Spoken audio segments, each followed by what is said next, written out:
Hollywood a un peu formaté nos imaginaires dans un autre sens. Parce qu'on est tous, enfin, j'espère que vous avez tous vu et aimé des westerns. Parce que je vais en citer 2 ou 3 pour commencer. Dans les westerns, comme vous le savez, les héros sont toujours de langue anglaise, hein, puisqu'ils ont été tournés aux États-Unis par les Américains, et jamais française. Et en cela, Hollywood est redevable d'une vieille matrice narrative états-unienne qu'on en a appelé au XIXe siècle la destinée manifeste, c'est-à-dire que le destin des anglo-saxons était de s'étendre dans l'Ouest et d'y étendre leur influence et leur civilisation. Et dans ce schéma narratif, les non-anglophones, qu'ils soient francophones ou hispanophones, sans parler des Amérindiens, n'ont pas vraiment leur place. Enfin, les Amérindiens doivent laisser place nette devant les civilisateurs américains. C'est ce qu'on retrouve dans la théorie de la frontière aussi à la fin du XIXe siècle, c'est-à-dire cette idée qu'il y a la civilisation qui rencontre la sauvagerie et que dans ce lieu apparaît l'homme américain qui se régénère et qui devient véritablement un Américain par opposition aux Européens. C'est la fameuse théorie de la frontière de Frederick Jackson Turner. Donc, dans tout ce schéma narratif, comme je disais, les francophones n'ont pas leur place. Tout au plus, ils incarnent une sorte de prologue romantique, mais un peu insignifiant de l'histoire américaine. Et par exemple, donc, western, Danse avec les loups, si vous vous rappelez, le héros joué par Kevin Costner arrive en 1863, donc pendant la guerre de sécession, dans le Dakota du Sud, donc dans les grandes plaines du Nord. Et on a l'impression que les Indiens, qui sont des Sioux, qui l'accueillent, n'ont jamais vu de blanc. On voit à un moment un casque d'Espagnol au fond d'un tipi, mais grosso modo, l'impression c'est que c'est vraiment un premier contact. Et en réalité, si on se documente un peu, eh bien ça fait un siècle, donc on est au milieu du 19e siècle, ça fait un siècle que les Indiens de cette région, donc les Sioux ou d'autres, sont en contact avec des coureurs de bois francophones. Donc les coureurs de bois, c'est ces Européens qui allaient faire la traite des fourrures parmi les Amérindiens. Donc des francophones, soit des Français, soit des Canadiens français. Et donc il y a des relations qui existent depuis un siècle. Donc l'image de Danse avec les loups efface complètement toute cette histoire en partie française. Donc il y a d'ailleurs, c'est intéressant parce que c'est un thème que je vais aborder dans la présentation, le thème du métissage. Il y a un impensé aussi dans Danse avec les loups qui est l'impensé du métissage, puisque Kevin Costner ne couche pas avec une indienne, comme ce qui arrivait très souvent lorsque des blancs arrivaient dans ces régions, mais avec une captive blanche, je ne sais pas si vous vous rappelez. Et donc c'est comme s'il y avait cette hantise de la sexualité interraciale qu'on retrouve aussi dans les romans de James Fenimore Cooper, où le héros a une aventure avec une blanche, mais pas avec une indienne. Alors le seul western à ma connaissance qui évoque cette présence française, peut-être le connaissez-vous, c'est La captive aux yeux clairs, un film de Howard Hawks de 1952, et dont le héros est joué par Kirk Douglas, et ce sont des traiteurs de fourrure qui remontent le Missouri en 1832 à partir de Saint-Louis, donc 1832 c'est 30 ans avant Kevin Costner, on voit au début du film, on entend des chants français, donc là on voit que c'est un film un petit peu plus documenté, même si quand même les Américains sont un petit peu supérieurs aux francophones, parce qu'il n'y a que les Américains qui savent tirer au fusil, on voit à plusieurs reprises. Mais c'est quand même un film intéressant et documenté, donc il remonte, et puis l'impensé du métissage là n'est pas vraiment présent, puisqu'il y a une histoire d'amour entre donc cette captive aux yeux clairs, qui est une indienne pied noir ou Blackfoot, hein, puisqu'il remonte le Missouri pour justement aller la ramener dans sa tribu. Donc ma présentation sera en 3 parties. Donc la première, je vais essayer de justifier, présenter un peu l'origine de ce projet, donc de ce livre collectif Un continent en partage. Ensuite, je m'interrogerai sur une idée reçue qui est celle de la bonne entente, de l'harmonie qui aurait régné entre les Français et les Indiens, par opposition à ce qui serait arrivé entre les Indiens et les Espagnols, les Indiens et les Britanniques, les Indiens et les Américains. Il y aurait eu une sorte de bonne entente, donc d'harmonie entre les Français et les Indiens. Et puis dans un troisième temps, j'essaierai d'évoquer rapidement quelques traces, quelques survivances de ces alliances du passé qu'on peut observer de nos jours. Alors, donc, ce livre n'est pas né d'une volonté de tordre le cou aux clichés hollywoodiens. En tout cas, il ne procède d'aucune intention cocardière ou patriotique, ça m'est absolument égal. En fait, il est né d'un intérêt ancien pour l'histoire des Français et des Amérindiens, et plus généralement d'un intérêt pour la rencontre entre des cultures très différentes, et voir ce que donnent ces rencontres interculturelles, donc là dans le cadre de l'Amérique du Nord. Et l'étincelle qui a fait naître ce projet est sans doute une expérience personnelle, une rencontre qui a eu lieu en 2007, qui a été renouvelée en 2009, que j'ai pu faire avec un Indien des plaines du Nord, du Dakota du Nord, donc dans la réserve de Fort Berthold, un endroit un peu du bout du monde, avec des plaines monotones, et puis près d'un lac qui s'appelait le lac Sacagawea, du nom d'une indienne presque aussi célèbre que Pocahontas aux États-Unis, que certains connaissent. Donc j'ai rencontré un Arikara, un Indien Arikara qui s'appelait Junior Morset. Et nous avons discuté. Et alors les Arikara, un petit mot sur eux, ils ne sont pas très connus, beaucoup moins connus que les Sioux, les Cheyennes ou les Comanches par exemple. D'une part parce que les Arikara étaient un peuple sédentaire et agriculteur. On a toujours l'image d'Indiens chasseurs. Il y avait beaucoup de peuples agriculteurs en Amérique du Nord. Et que donc dans notre imaginaire, on rattache plutôt l'indianité à la chasse au bison qu'à la culture du maïs. Et puis la deuxième raison, c'est que les Arikara ont moins résisté à l'envahissement des Américains que les Sioux, que les Comanches. Et de fait, ensuite, la mythologie américaine a moins accaparé à son profit cette résistance, l'a moins héroïsée. Donc ils ne sont pas très connus. Pour autant, si vous allez au musée du Quai Branly, dans la section Amérique du Nord, il y a un petit endroit où vous pouvez entendre un mythe raconté par un Indien dans la langue Arikara. Et ce mythe est raconté par le père de Junior Morset, dont je vous parlais tout de suite, qui est décédé maintenant. Mais c'est lui que vous pouvez entendre au musée du Quai Branly. Et alors ce qui m'a frappé, c'est que, évidemment, Morset... ça fait français.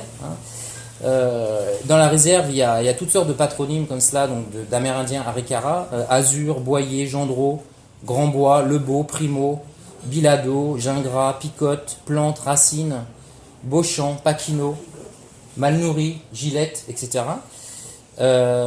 Et alors par ailleurs, Junior Morset, donc, qui est en photo dans le livre, je ne sais pas si vous pourrez le voir s'il circule, m'a dit à un moment, il m'a offert un cadeau que je me suis permis de vous amener. Je ne l'ai pas acheté dans un magasin, il m'a vraiment donné, je peux le faire passer. Et il m'a dit From a Frenchman to a Frenchman. Alors là, ça m'a. Donc c'est un Indien mais un Frenchman en même temps. D'accord. Alors évidemment, ma qualité de Frenchman a certainement favorisé cette identification spontanée de sa part, mais j'ai pu constater en enquêtant dans d'autres familles de la réserve qu'elles accordaient, pour certaines d'entre elles, pas toutes et une minorité d'entre elles, accordaient une certaine importance à ces racines françaises. Alors dès lors, deux questions pouvaient se poser, certaines purement positives au sens d'établir des faits, c'est-à-dire d'où vient cette famille Morset, et qu'est-ce qu'elle peut nous apprendre sur l'histoire de l'Amérique du Nord au sens large, mais des relations entre francophones et amérindiens. Et éventuellement de cette légende dorée que j'évoquais tout à l'heure, de la bonne entente entre les Français et les Amérindiens. Alors, pour revenir à Junior Morset, donc il s'avère qu'il est l'arrière-petit-fils d'un scout, donc un éclaireur de l'armée américaine, métis, fils d'une femme amérindienne et d'un francophone. Donc il a été engagé comme scout, comme beaucoup d'Arikara étaient engagés dans l'armée américaine. Par exemple, le général Custer, que vous connaissez peut-être, avait des scouts Arikara avec lui. Alors pas cet arrière-grand-père de Morset, qui s'appelait alors soit John Morset à l'américaine, soit Jean Morissette à la française. Et il s'avère que c'est un patronyme qui est extrêmement répandu aujourd'hui au Québec. Vous avez des dizaines et des centaines de Morissette, et que la région souche des Morissettes ou des Morissets, c'est le Poitou-Charentes. Et il y a 3 colons au XVIIe siècle qui sont venus du Poitou-Charentes, qui sont installés dans la vallée du Saint-Laurent, donc entre Québec et Montréal. Et donc c'est de ces 3 colons, je ne sais pas lequel, mais que ce patronyme et que cette famille a irrigué un petit peu en Amérique du Nord, en passant par les Grands Lacs et le Mississippi.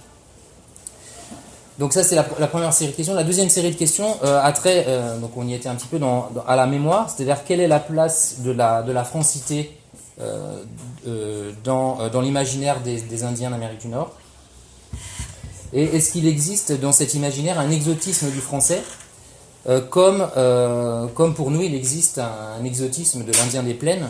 On a une fascination pour l'Indien des plaines qu'on peut voir à travers la passion des enfants pour les Indiens, ou notre propre passion pour le primitif, qui fait qu'on est fasciné par ces Indiens en particulier.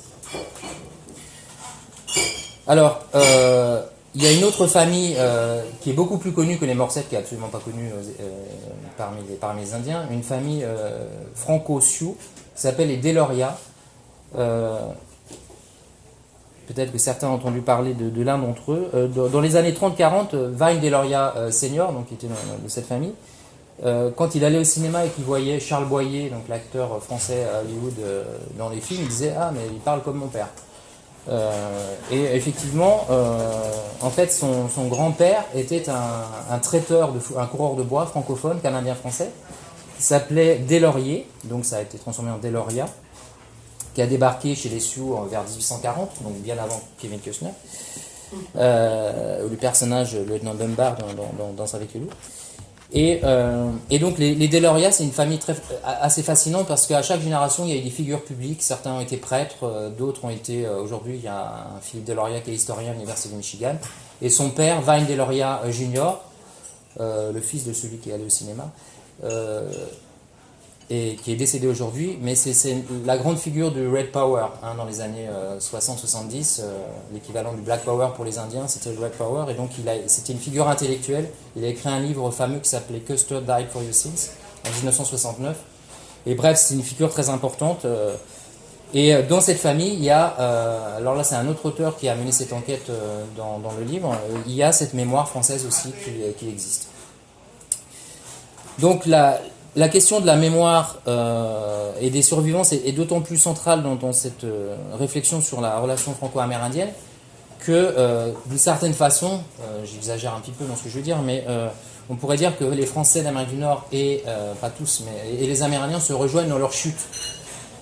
C'est évidemment pas comparable, mais d'un côté, la création des sociétés coloniales en Amérique du Nord à partir du début du XVIIe siècle a entraîné la déstructuration et la disparition ou l'acculturation des sociétés amérindiennes et la disparition des langues.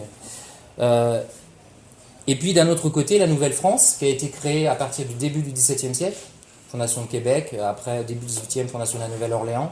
Donc il y avait tout un immense territoire de la vallée du Saint-Laurent jusqu'au bas Mississippi qui était peuplé par, où circulaient en tout cas des Français, pas très nombreux, mais qui avaient créé là quand même une sorte d'empire. Qui était basée sur les alliances avec les Amérindiens. Donc cette Nouvelle-France, elle disparaît en 1763. Elle va renaître vaguement autour de 1800, mais en gros, elle disparaît en 1763. Alors certes, ensuite, il y a une Franco-Amérique qui existe toujours en partie, qui va renaître au 19e siècle, c'est-à-dire des communautés avec leur tradition, leur langue, qui vont subsister, dans le Québec actuel, bien sûr, mais aussi à Saint-Louis, par exemple, qui est fondé en 1764, qui était un point de départ de la traite des fourrures dans l'Ouest, et qui était tenu par des familles francophones, la traite des fourrures. Et la famille la plus connue était la famille des Chouteaux. Le patronyme le plus célèbre à l'ouest du Mississippi jusqu'en 1850, jusqu'à Kevin Costner à peu près, c'est Chouteaux. Donc c'est un nom français. Donc il y a eu toutes ces communautés francophones, les Cajuns en Louisiane aussi. Mais cela dit, il y a eu aussi des formes de reflux au cours du 19e et du 20e siècle de ces communautés francophones. Je prends juste un exemple, c'est une petite localité située au sud de Saint-Louis qui s'appelle la Vieille Mine, ou Old Mines, les deux termes coexistent. Et cette localité où on a longtemps parlé un type de français qu'on appelait le French Missouri, eh bien depuis quelques années, les derniers locuteurs français, les plus vieux, ont disparu, et donc le français n'est plus parlé à la Vieille Mine. Donc il y a une sorte de parallèle qu'on peut faire entre la disparition du français, alors évidemment il y a encore le Québec, mais il y a quand même eu un reflux de la francité en Amérique du Nord, comme il y a eu un reflux de l'indianité, évidemment, Par exemple, dans la réserve de Fort Berthold, où vivent les Arikara aujourd'hui, il n'y a plus de locuteurs Arikara depuis les années 90. Hein, le père de Junior Morcel, par exemple, c'était un des derniers à parler cette langue. Voilà. Alors, on va boire un petit gorgée avant d'entamer la deuxième partie. Donc, dans le deuxième point, je voulais revenir sur la question de la légende dorée, avec en arrière-fond cette question: est-ce qu'il y a des colonisations meilleures que d'autres, ou moins destructrices des sociétés autochtones? Et est-ce que ces types de colonisation, s'il en existe, étaient destinés à échouer par rapport à d'autres? C'est un peu l'approche, enfin la réponse serait oui, d'après un historien très connu du 19e siècle, bostonien, qui s'appelait Francis Parkman, dont le livre le plus célèbre est The Oregon Trail, où il raconte son voyage. Lui a voyagé aussi dans les plaines dans les années 1840. Donc c'est un ouvrage qui a été publié en 1846. Et d'ailleurs, son guide, quand il allait visiter les groupes amérindiens de la région, les Sioux ou d'autres, c'était un type qui s'appelait Henri Chatillon, et qui était aussi, lui, un francophone, donc qui était marié à une femme Sioux. Et d'ailleurs, Parkman avait beaucoup d'admiration pour ce guide.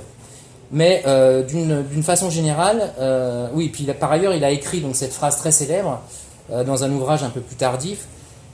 Je cite: « La civilisation hispanique a écrasé l'Indien, la civilisation britannique l'a méprisé et négligé, la civilisation française l'a adopté et a veillé sur lui. » Alors pourtant, qu'on ne s'y trompe pas, Parkman considère, comme je disais dans l'introduction, Parkman considère la colonisation française comme un échec. Et les Français comme arriérés par rapport aux Anglo-Américains, beaucoup plus évolués, plus démocratiques, plus libéraux, alors que les Français sont englués dans le féodalisme, dans le catholicisme, etc. Donc ils ont toutes sortes de défauts par rapport aux Anglo-Américains protestants, plus démocratiques et plus modernes. Mais précisément, ce que suggère Parkman, c'est peut-être que, enfin il ne le dit pas explicitement, mais c'est ce qu'on peut lire en sous-texte, c'est que cette commune arriération des Français et des Indiens, tous oisifs, aimant la nature et la sauvagerie, et tous has-been en quelque sorte, a favorisé cette harmonie et cette entente qui a peut-être existé historiquement. Alors, ce topos de l'harmonie franco-amérindienne est très ancien, puisqu'il commence à apparaître dans les textes dès la fin du XVIe siècle et début du XVIIe siècle, c'est-à-dire quand la Nouvelle-France commence à se développer. Par exemple, on la retrouve à la fin du XVIIe siècle sous la plume de Cavelier de La Salle, que vous connaissez peut-être, qui est l'explorateur du Mississippi, et qui a fondé, entre guillemets, la Louisiane en 1682, donc Louisiane au nom de Louis XIV, et qui vantait donc la manière plus humaine et plus douce des Français à gouverner les sauvages, comme on disait à l'époque. Donc des Français par rapport aux Anglais, surtout par rapport aux Espagnols. Donc là, il fait surtout référence aux Espagnols, et vous connaissez la légende noire espagnole, c'est-à-dire que les Espagnols ont exterminé des millions d'Indiens. Donc légende dorée contre légende noire. Et puis donc il y a toutes sortes de textes, pas seulement français d'ailleurs, qui évoquent ce génie, ce supposé génie colonial français. On retrouve aussi cette idée sous la plume de Chateaubriand, quand il s'était exilé en Amérique pendant la Révolution française. Et il dit, je cite: « De tous les Européens, mes compatriotes sont les plus aimés des Indiens. Cela tient à la gaieté des Français, à leur valeur brillante, à leur goût de la chasse et même de la vie sauvage. Comme si la plus grande civilisation se rapprochait de l'état de nature. » Alors déjà, on s'étonnera de ce que Chateaubriand caractérise les Français comme gays, parce que c'est vrai qu'aujourd'hui...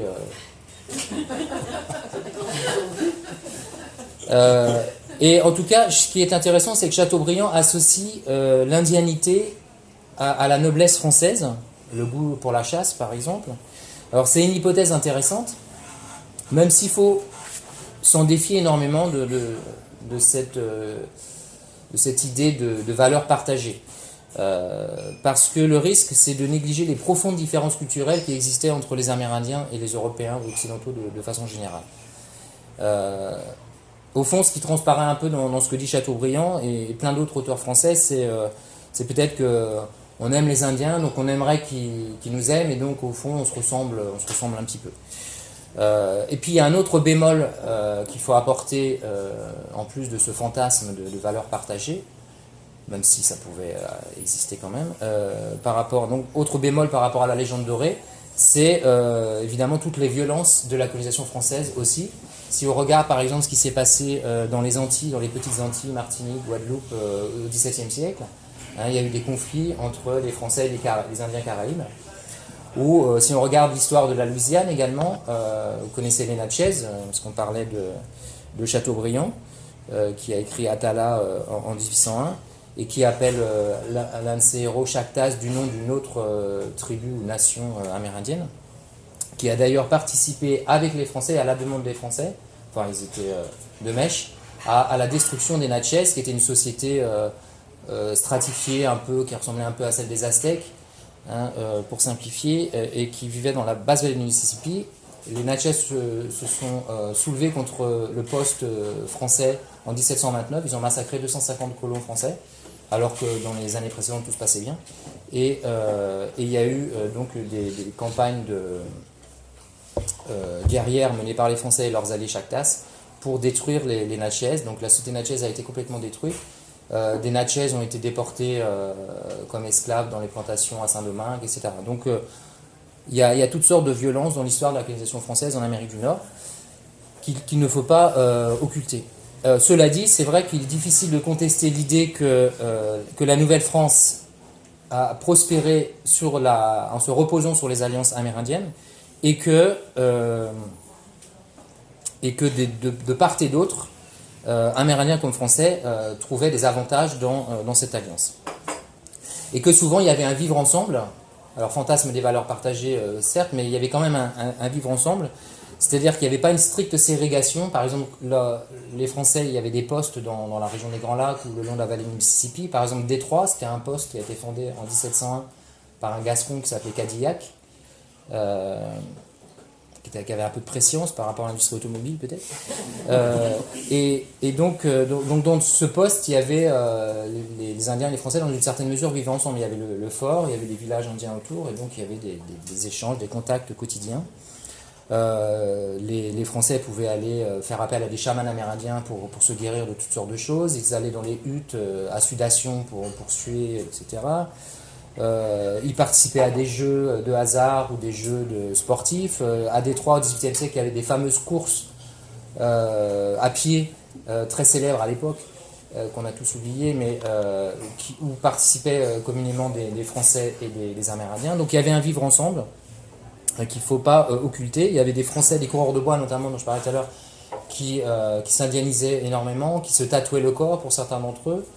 Et même le gouverneur de la Louisiane au début du XVIIIe siècle, qui s'appelait Lemoine de Bienville, d'après un document, s'était tatoué aussi le corps. Et lorsqu'il partait en guerre avec ses alliés amérindiens, pour les exciter un petit peu, les motiver, hein, il se dénudait, il montrait ses tatouages. Et en signe de guerre et de volonté guerrière. Ce qu'il faut sans doute replacer aussi dans l'éthos aristocratique des Français de l'époque, hein, c'était bien d'exhiber ces blessures de guerre, parce que le tatouage est décrit toujours à l'époque comme une opération très douloureuse, aujourd'hui encore.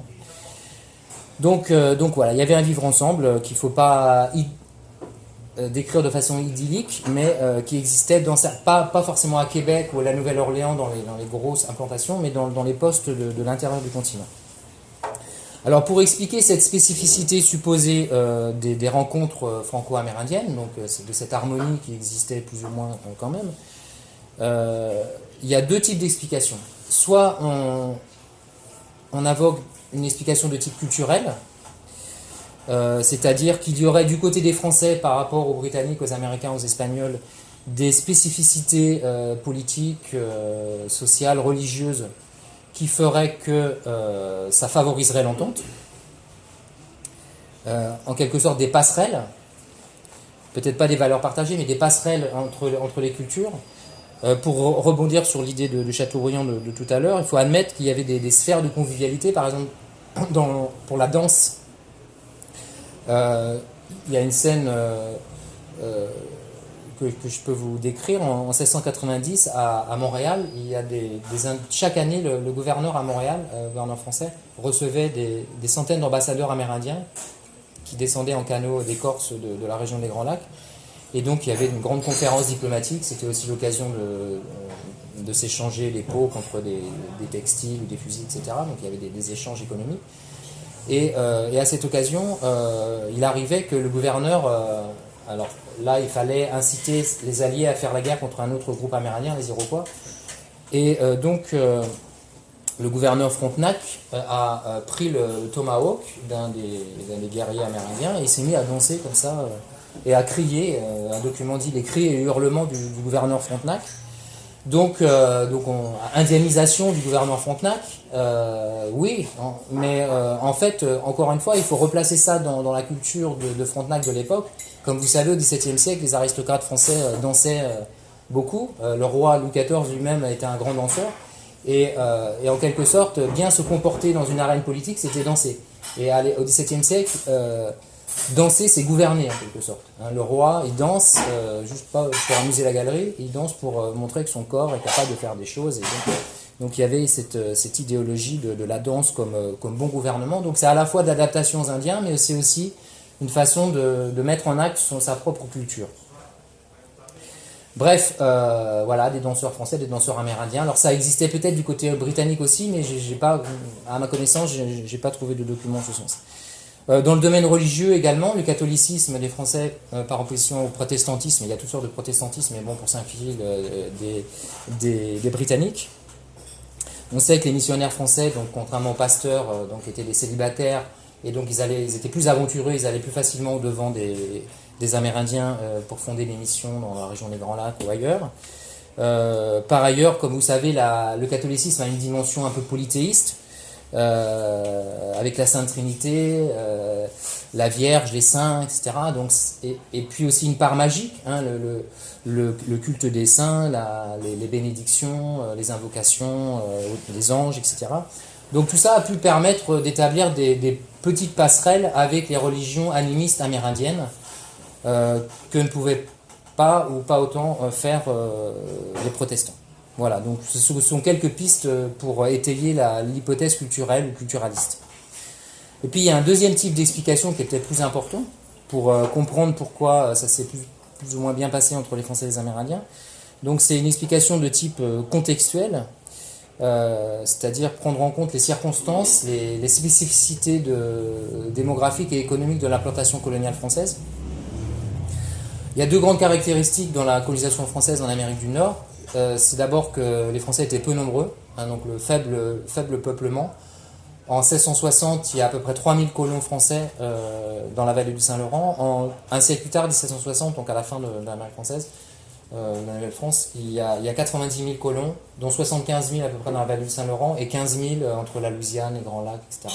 Donc 90 000 par rapport aux presque 2 millions de colons des 13 colonies britanniques, hein, c'est absolument dérisoire. Et puis l'autre aspect, c'est du point de vue économique, la base de l'économie en Nouvelle-France, hein, c'était la traite des fourrures avec les Amérindiens. Et donc c'est une activité qui... Donc en gros, on avait besoin les Français de l'époque avaient besoin des Amérindiens d'un point de vue stratégique, parce qu'ils étaient moins nombreux, donc ils avaient besoin des Indiens comme alliés militaires, et d'un point de vue économique, parce que la traite des fourrures reposait sur l'activité de chasse des Amérindiens, l'activité de tannage des peaux des Amérindiennes. Donc, pour toutes ces raisons, il y avait une interdépendance entre les Français et les Amérindiens qui existait moins du côté des colonies britanniques. Ou par exemple en Virginie, c'est la culture du tabac, là, on n'a pas besoin des Amérindiens, et puis les Britanniques sont vraiment beaucoup plus nombreux. Ce qu'il faut savoir, par exemple, c'est que 10% du budget colonial de la Nouvelle-France, donc 10% c'est pas négligeable, c'est destiné à faire des cadeaux aux chefs amérindiens. Hein, quand on les recevait à Montréal ou à la Nouvelle-Orléans ou à Québec, hein, lors de ces grandes conférences, on offrait toutes sortes de cadeaux aux chefs, hein, qui étaient considérés un peu comme des vassaux, du point de vue... alors, ils n'étaient pas inféodés aux Français, hein, ils se comportaient comme des alliés, hein, il y avait une situation un peu d'égalité, mais dans la rhétorique politique française, ils étaient un peu considérés comme des vassaux que l'on protégeait et que l'on couvrait de cadeaux. Par exemple, il y a un épisode que vous connaissez peut-être si vous avez lu Le Dernier des Mohicans, la prise du fort William Henry en 1757, hein, où donc les Français prennent un fort britannique. Et à cette occasion, il y avait 2000 Amérindiens. Il y avait 6000 miliciens et soldats français, mais il y avait aussi 2000 Amérindiens venus de la région des Grands Lacs, qui étaient venus, issus de 33 nations différentes, donc avec leur langue, leur parure, leur façon de faire la guerre différente. Donc on imagine un peu tout ce cosmopolitisme de la guerre à l'époque. Et donc cette dépendance surtout militaire des Français à l'égard des Amérindiens. Les autres conséquences de ces aspects démographiques et économiques, c'est que donc il y a peu d'enjeux fonciers territoriaux en Nouvelle-France. C'est-à-dire que les Français n'ont pas besoin vraiment d'acheter de terres aux Amérindiens. Il n'y a jamais eu de traité territorial entre les Français et les Amérindiens. Lorsque les Français signaient des traités avec les Amérindiens, c'était toujours des traités de paix ou d'alliance. Alors que chez les Britanniques, il y a eu des traités de paix et d'alliance aussi, mais c'était beaucoup des traités pour acheter des terres. Et puis l'autre aspect également, ce sont les unions mixtes. En tout cas au XVIIe siècle, il y avait très très peu de femmes en Nouvelle-France. Et donc à l'époque de Champlain, le fondateur de Québec, et puis de Colbert, le ministre de Louis XIV, il y a eu des politiques de mariage mixte entre des femmes amérindiennes converties au catholicisme et des colons. Bon, ça n'a pas marché du tout. Mais disons qu'il y a eu cette politique qui existe beaucoup plus rarement du côté des Britanniques. Ce qui a marché, c'est plus les unions plus libres, entre guillemets, informelles, et pas forcément en présence d'un curé, et donc pas avec le sacrement du mariage, tel que les catholiques pouvaient le concevoir, qui étaient les mariages donc des coureurs de bois qui allaient vivre chez les Amérindiens. Là, il y a eu toutes sortes d'unions qu'on appelait les unions à la façon du pays, donc à la façon du pays des Amérindiens. Donc il y a eu beaucoup de métissage, mais de façon informelle en quelque sorte. Enfin, ils ont quand même gardé comme ça les noms de famille français, hein, les fils. Tout à fait. C'était informel, mais il y a quand même eu le nom du français. Oui. Qui était... Alors, pas forcément au départ, hein, parce qu'en fait, ces noms français patronymes se sont imposés seulement à la fin du XIXe siècle. Lorsque les États-Unis ont conquis, alors de façon individuelle, le français pouvait garder son nom, mais il avait toujours un nom indien dans le groupe où il était. Il se faisait toujours appeler de son nom indien donc, par ses hôtes indiens. Et ce sont surtout les États-Unis, le gouvernement américain, qui à la fin du XIXe siècle, quand ils ont enfermé les Indiens dans des réserves, ils ont imposé des catégories de recensement, d'enregistrement, etc. Et là, ils ont demandé comment vous appelez. Donc ces Indiens, soit ils choisissaient un nom, ils gardaient un nom qui consonnait avec une consonance un peu indienne, comme Yellowbird ou des choses comme ça, qui existent toujours, ou soit, parce que c'était des métis précisément, ils décidaient mais c'était eux qui décidaient de s'identifier comme ils voulaient en quelque sorte. Mais vous avez raison, donc mais c'est plus tardif. Précisément, on en arrive à parler un petit peu du 19e siècle, la période d'après la disparition de la Nouvelle-France. Il me reste une dizaine de minutes. Donc, après la disparition de la Nouvelle-France, les Indiens ont développé un discours, enfin certains Indiens ont développé un discours nostalgique. Donc, quand les Français, alors pas tous les Français, les Français qui sont restés vivre, les Québécois actuels, etc. Mais les autorités françaises ne sont plus là, la Nouvelle-France n'existe plus politiquement. Donc Ononcio est parti. Ononcio, c'est le nom que les Indiens de la région des Grands Lacs donnaient au gouverneur français. C'est un terme huron-iroquois qui voulait dire la grande montagne, parce que le premier gouverneur français s'appelait Mont-Mani, donc Mont-Manus, donc grande montagne. Donc c'est un nom qui est resté, qui s'est transmis de gouverneur à gouverneur. Donc Ononcio étant parti, les Indiens, voyant les Britanniques arriver dans les forts où étaient les Français avant, les Britanniques donnent moins de cadeaux que les Français le faisaient. Et ils se comportent un petit peu moins bien, et donc du coup il y a un discours nostalgique, et on espère que le père, alors oui, on suit aussi le père, parce qu'il y avait une métaphore qui organisait l'Alliance franco-amérindienne, c'était le père et ses enfants. Alors c'était pas forcément compris de la même façon de part et d'autre, parce que pour les Amérindiens, en fait, ils s'attendaient à ce que ce soit un pourvoyeur, mais pas quelqu'un qui leur donne des ordres. C'était juste quelqu'un qui allait leur donner des cadeaux, etc., mais surtout pas qu'ils leur donnent des ordres, parce que les chefs dans les sociétés amérindiennes, en tout cas sauf chez les Natchez, mais dans la plupart des sociétés amérindiennes d'Amérique du Nord, sont les chefs qui n'ont pas de pouvoir. Leur pouvoir repose sur leur capacité à donner, à être libéral, à être de bons guerriers, etc. Mais il n'y a pas de coercition dans ces sociétés. Donc je perds mon fil, et donc oui, le retour du père français. Donc la mémoire de cette alliance va rester un petit peu comme une sorte d'âge d'or. D'ailleurs, le terme apparaît chez des auteurs qui ont recueilli la tradition orale des Indiens des Grands Lacs au XIXe siècle. Donc c'est l'âge où les Blancs, donc c'était les Français, ne demandaient pas de terre, mais juste des pots, des pelleteries. L'âge où les Européens, les Blancs, les Français se mariaient avec les Amérindiennes, où les pressions coloniales étaient beaucoup moins fortes, hein, en quelque sorte. Les Français ne les méprisaient pas, ils s'adaptaient dans une certaine mesure à leur culture. Alors c'est un petit peu idéalisé, mais il y a aussi une part de vérité. Et puis par ailleurs, donc, les liens entre les Indiens et les francophones, donc soit des Canadiens français, soit ceux qu'on appelle les créoles, c'est-à-dire les Français de Louisiane qui sont restés vivre en Amérique du Nord. Donc tous ces francophones vont maintenir des liens, pour certains d'entre eux, avec les Indiens, notamment dans les plaines du Nord et la région des Rocheuses. Donc les plaines du Nord, c'est-à-dire là où vit aujourd'hui Junior Morcep, dont je vous parlais tout à l'heure. Et jusqu'aux années 1830-1840, hein, comme je le disais un petit peu tout à l'heure aussi, les langues qui sont parlées dans ces régions, ce sont les langues amérindiennes bien sûr, mais c'est la seule langue européenne qui est parlée, c'est le français. Et il y a un employé par exemple de la American Fur Company, qui est la principale firme pelletière de Saint-Louis au XIXe siècle, qui se plaint en 1843 en disant que ces maudits Canadiens français proclament, je cite, aux Indiens que les Français sont les propriétaires des États-Unis, dans cette région. Et puis il y a cette anecdote intéressante aussi, enfin ce document des années 1820 qui est rapporté par un missionnaire français. Il y a des missionnaires français qui sont venus dans cette région dans les années 1820-1830 à partir de Saint-Louis, et puis ils sont allés s'installer dans certains. Il y a un missionnaire belge aussi, le plus connu, c'est le père de Smet, que certains connaissent peut-être. Et bref, il y a un Indien il demande à un Indien des plaines, donc on est vers 1820, ce qu'il pense des Européens, des Occidentaux. Et donc, alors, je cite, on leur demandait un jour quel était le peuple qu'ils aimaient le plus et s'ils aimaient beaucoup les Américains. Le sauvage prend la main de l'interlocuteur et la portant jusqu'à son épaule, tiens, lui dit-il, voilà comment j'aime les Français, c'est-à-dire de toute la longueur de mon bras. Puis baissant cette main jusqu'à son coude, voilà pour les Espagnols. Ensuite la baissant jusqu'à son poignet, voilà pour les Anglais. Enfin il lui montra l'extrémité de son doigt et lui dit, voilà pour les Américains.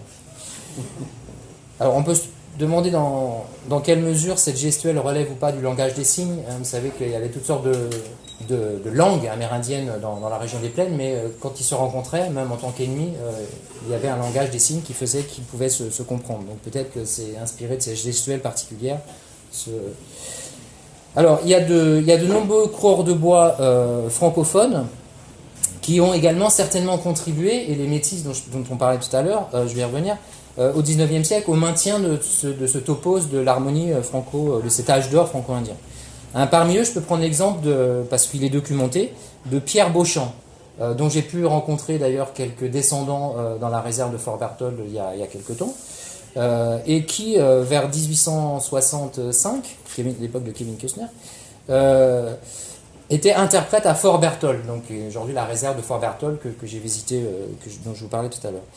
Et on a des documents on a des informations sur ce personnage, Pierre Beauchamp, parce qu'il y a un colonel français breton de l'armée américaine, donc collègue du général Custer, qui était en poste à Fort Berthold dans les années 1860.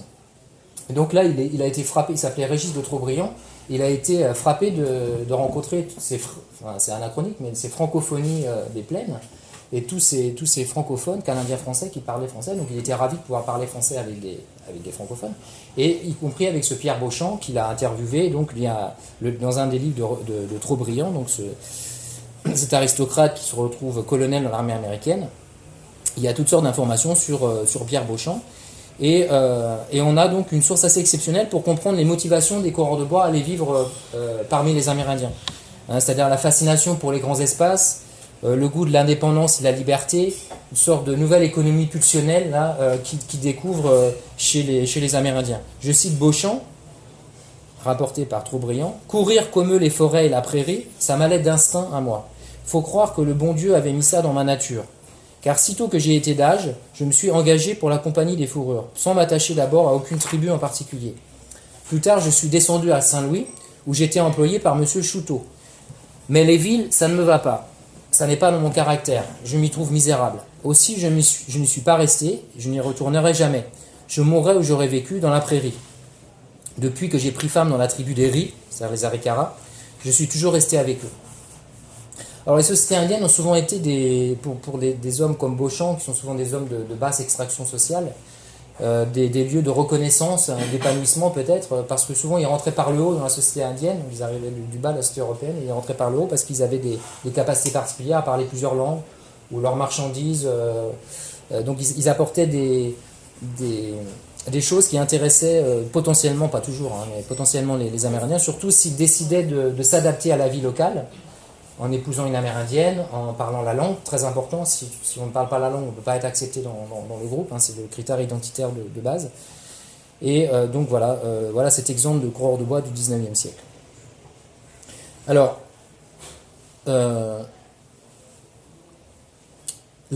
donc lui n'était pas un métis, Pierre Beauchamp, mais il a donné naissance à une lignée métisse qui vit toujours dans la réserve de Fort Berthold. Et tous ces métis franco-indiens, on peut le supposer, ont contribué à maintenir cette idée donc, de la bonne entente, comme je disais. Je citerai juste un autre exemple, c'est la famille Deslauriers, dont je parlais tout à l'heure, un franco-sioux dans les années 1870, qui s'appelait François Deslauriers, et qui était donc un métis, mais qui était culturellement un sioux. C'était à la fois un chaman, un chef, il était chef de la... Chez les Sioux Yangtong, il y avait 8 bandes et il était chef d'une des bandes. Et la bande était appelée les Half-Breed, donc la bande métisse. Donc ils avaient créé une bande spécifique pour les métis. Et il se comportait véritablement comme un Indien. Il y a une photo, malheureusement, il y a eu un petit bug et on a oublié de la mettre dans le livre, mais on le voit avec sa coiffe de plumes et avec son air sévère là, et sa hache de guerre. Et donc c'est le fils du premier des Lauriers qui était arrivé quelques temps plus tôt.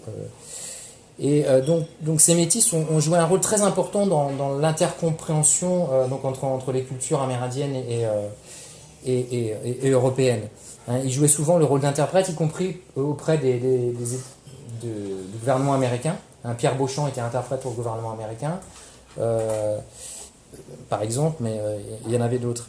Alors, juste une autre citation, parce qu'elle est vraiment fascinante. En 1851, lors d'une négociation entre des représentants du gouvernement américain et les Sioux, donc le traité de Fort Laramie, il y a un chef Sioux qui parle au représentant américain, qui lui dit « Père, c'est la 3e fois que je rencontre des Blancs, nous ne comprenons pas leurs manières ni leurs mots.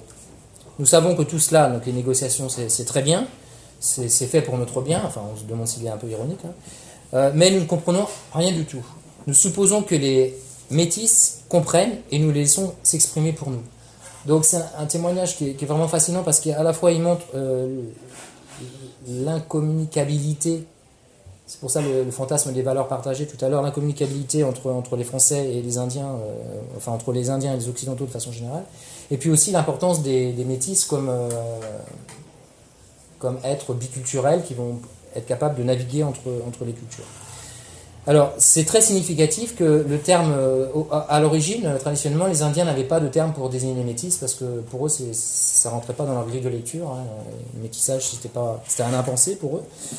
Que l'individu soit blanc, noir ou quoi que ce soit, il pouvait être intégré dans le groupe. Il n'y avait pas la question des phénotypes ne se posait pas du tout pour eux. Et contrairement à nous, les Occidentaux qui sommes obsédés par l'hérédité, eux, ça ne se pose pas ce genre de questions. Toujours est-il que, quand même, ils vont inventer un terme pour désigner les métis, chez les Sioux, donc, et le terme c'est Washichu Oksina, et ça veut dire enfant de français. Donc métis, c'est enfant de français. Puisque Washichu, en fait, ça veut dire esprit dans la langue Sioux, parce qu'au départ, lorsque les premiers Français sont arrivés, ils ont été pris un peu pour des esprits, des sortes de super chamans, là, parce qu'ils avaient des armes à feu, parce qu'ils se comportaient un peu bizarrement, ils avaient de la barbe, etc.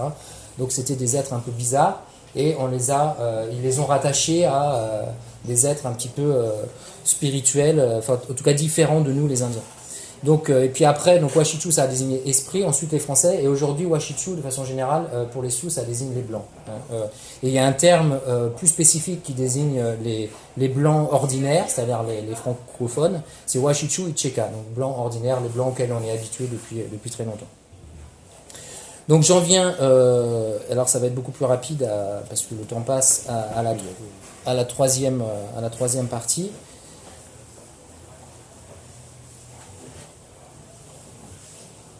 Donc, où je voulais évoquer rapidement quelques exemples de traces. Bon, on a déjà évoqué certaines, évidemment, de ces alliances anciennes, particulièrement dans la région des plaines du Nord, dont je parle beaucoup aujourd'hui. Alors, le fait le plus saillant, peut-être, c'est l'existence toujours actuelle donc d'un peuple. Vous savez, au Canada, juridiquement, il y a 3 peuples autochtones qui sont reconnus par la Constitution canadienne. Il y a les Inuits, il y a les Indiens, et il y a les métis. Ça n'existe pas aux États-Unis. Et donc, il y a toutes sortes de communautés aujourd'hui au Québec et un peu partout au Canada qui se revendiquent comme métis et qui doivent le prouver auprès d'un juge fédéral et pour avoir accès à toutes sortes de droits comme les Américains, etc. Bref, tout ça parce qu'il y a véritablement un peuple métis, là c'est historiquement prouvé et reconnu. C'est c'est le Manitoba, donc juste au nord du Dakota du Nord, sur la rivière Rouge. C'est ce qu'on a appelé les bois brûlés, parce que le bois est brûlé d'un côté et pas de l'autre, donc blanc et noir, donc ça désigne aussi le métissage. Et donc ces métis, d'ailleurs John Morissette ou Jean Morissette dont je parlais tout à l'heure, c'était un métis de la rivière Rouge en réalité. C'était des chasseurs de bisons catholiques, donc le dimanche ils arrêtaient de chasser la chasse aux bisons. Et donc c'est un peuple qui est apparu donc, dans le cadre du métissage entre les coureurs de bois francophones et surtout les Ojibwa qui étaient un autre groupe amérindien, les Assiniboines aussi, les Cris, ces 3 groupes surtout, et donc de ces métissages sont nés un peuple, c'est-à-dire à partir d'un moment ils ont décidé de se considérer comme une ethnie à part entière. Ils avaient même une langue particulière qui existe toujours un petit peu aujourd'hui qui s'appelle le Michif, et qui est un mélange de français et de Cri. Donc le Cri c'est un groupe amérindien. Il y a aussi aujourd'hui des Amérindiens en Amérique du Nord qui sont francophones, évidemment au Québec, les Hurons par exemple, si vous allez près de Québec, il y a des Hurons qui parlent français. En Louisiane, il y a les Houmas qui aussi, donc dans le delta du Mississippi, qui parlent français. Alors je sais qu'il y a beaucoup de géographes là, donc c'est le spécial dédicace pour les géographes, j'ai entendu le dire. Donc dans les toponymes aussi, il y a beaucoup de mots français par l'intermédiaire des coureurs de bois francophones qui se sont inscrits dans les paysages, dans les toponymes. Par exemple le terme butte, qu'on retrouve dans la toponymie nord-américaine dans ces régions, le terme coteau, le terme prairie bien sûr, il y a toutes sortes de mots en prairie, le plus connu étant prairie dog, c'est un petit mammifère des plaines. Mais il y a 200 mots comme ça composés en prairie, donc c'est un mot qui a fait fortune, linguistiquement parlant. Il y a des cours d'eau comme la Platte, donc la rivière, parce qu'elle coule dans un lit qui est dénué d'encaissement, donc c'est un terme qui est utilisé par les coureurs de bois. Ou la roche jaune, alors on connaît le Yellowstone, mais à l'époque on disait la roche jaune, même si le terme est d'origine indienne en réalité. Il y a aussi des noms de reliefs. Comme par exemple les montagnes Ozarks, ça vient de O-A-U-X, Arc, A-R-C-S, donc Ozark, en fait c'est une abréviation de Ozark, Kansas. Les Français avaient un poste qui s'appelait Ozark, Kansas, Ozark, Kansas c'est aussi le nom d'un groupe amérindien, et donc quand les Français allaient aux Ozark, Kansas, Ozark, ils disaient on va aux Arcs. Et donc le terme est resté un petit peu déformé, et est resté donc, pour désigner cette zone un petit peu montagneuse. Il y a aussi dans le Wyoming le Grand Teton, National Park. Alors je ne sais pas si les Américains qui visitent le Grand Teton National Park Teton savent d'où ça vient, mais en fait c'est un hommage au corps féminin que ce terme avait été utilisé par les coureurs de bois francophones, donc pour désigner ces trois tétons, ces trois reliefs impressionnants. Ou encore alors, les Black Hills aussi, à l'époque on disait les côtes noires, qui a été transformé, anglicisé en Black Hills. Il y a aussi des noms de villes, des noms même de capitales d'État. Par exemple, la capitale du Dakota du Sud, c'est Pierre, ils disent. Donc Pierre, c'était le prénom de Pierre Chouteau. Ou dans l'Idaho, Boise, Boisé. Donc ça vient aussi des coureurs de bois. Puis il y a d'autres mots qui ont infusé la langue anglo-américaine. Calumet, qui vient de chalumeau, un instrument de musique. Medicine man aussi, ça vient des coureurs de bois. Le terme médecine, ça qualifiait à la fois les pratiques de santé, mais aussi les pratiques religieuses. Quand un coureur de bois disait d'un Indien qu'il allait en médecine, ça veut dire qu'il allait contacter des esprits. Ou le terme coup également, on voit ça dans le film Little Big Man, quand les Indiens, plutôt que de tuer leur ennemi, vont juste leur donner un coup comme ça. C'est un terme français qui est resté dans la langue, anglaise. Et puis il y a aussi toutes sortes d'ethnonymes, y compris alors il y a des groupes amérindiens, Hurons par exemple, le terme est resté parce que les Français appelaient ces Indiens, ils avaient la coupe à l'iroquoise comme ça, donc une hure de sanglier, d'où le terme Huron. Les gros ventres, peut-être en référence à leur large abdomen. Ça vient du langage des signes, quand ils se rencontraient et qu'ils parlaient de cette tribu, ils disaient ça. Alors Sioux, c'est une abréviation, une déformation de Nadwe-Sioux. En fait, les Ojibwés, quand ils parlaient de leurs ennemis, ils disaient Nadwe-Sioux, et les Français qui abrégeaient toujours les termes ont juste gardé la fin, donc Sioux, et puis c'est resté. Et puis il y a des noms comme Nez percé aussi, ou Cœur d'haleine, parce que peut-être les trappeurs francophones pensaient qu'ils n'étaient pas commodes, et donc ils avaient des cœurs un peu pointus, et ils les ont appelés comme ça. Et les pans d'oreilles, enfin il y a toutes sortes de noms qui sont encore utilisés par les Amérindiens aujourd'hui, qui sont restés donc. Sans parler donc des patronymes, mais là je n'insiste pas. Je terminerai juste les patronymes amérindiens, je vous en ai cité tout à l'heure, donc d'origine française. Je terminerai juste sur ce que me disait Junior Morset, en parlant de son arrière-grand-père, le scout, qui était un métis, et Junior m'a dit qu'il était 100% French. En réalité, si on regarde dans la documentation, on s'aperçoit qu'il n'était pas, en tout cas d'un point de vue biologique, 100% français, puisqu'il était un métis franco-ojibwa. Mais en même temps, ça renvoie au fait que dans certaines familles amérindiennes, souvent ils zappent un peu la connexion québécoise ou canadienne. C'est-à-dire tout de suite ils voient leur ancêtre directement venu de France et directement venu de Paris. Dans plusieurs, même si en réalité, par exemple, Pierre Beauchamp, il est né à Montréal, dont je vous parlais tout à l'heure, mais dans une famille, un de ses descendants que j'ai interviewé m'a dit qu'il était né à Paris, par exemple. Donc c'est comme si la France, malgré tout ce que je vous ai dit au départ, il y a quand même un imaginaire Frenchness rime un peu avec noblesse, et même dans la famille des Lauria, dont je parlais tout à l'heure aussi, même si c'est pas attesté historiquement, on dit qu'on descend d'un Deslauriers qui avait été persécuté pendant la Révolution française. Et vous savez que les Américains aiment bien descendre d'Européens qui ont été persécutés, que ce soit des puritains ou des huguenots ou des révolutionnaires ou des monarchistes, etc. Voilà, je vais m'arrêter là. Merci.